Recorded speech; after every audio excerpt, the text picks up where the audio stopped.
அனைவருக்கும் வணக்கம். இன்றைய காணொளியில் தமிழர் திருநாள் பற்றி பார்க்கலாம்.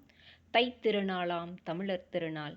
தைத்திருநாளாம் தமிழர் திருநாள். இந்நாள் உழைக்கும் உழவர்க்கும் விளைவிக்கும் இயற்கைக்கும் உலகத் தமிழர் ஒன்று கூடி உழவுத் தொழிலுக்கு பெருமை சேர்க்கும் நன்னாள் நம் தைத்திருநாள்.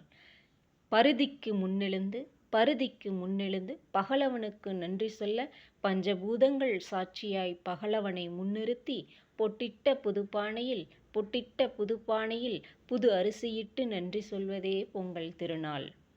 நாளெல்லாம் உழைத்த பண்டங்களோடு மறுநாளும் தொடர்கிறது மாட்டுப்பொங்கல்.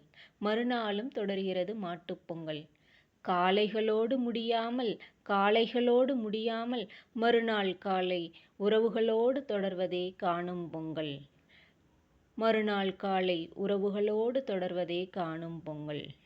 இந்த வீடியோ உங்களுக்கு பிடிச்சிருந்தால் லைக் பண்ணுங்கள், ஷேர் பண்ணுங்கள், கமெண்ட் பண்ணுங்கள். நன்றி, வணக்கம்.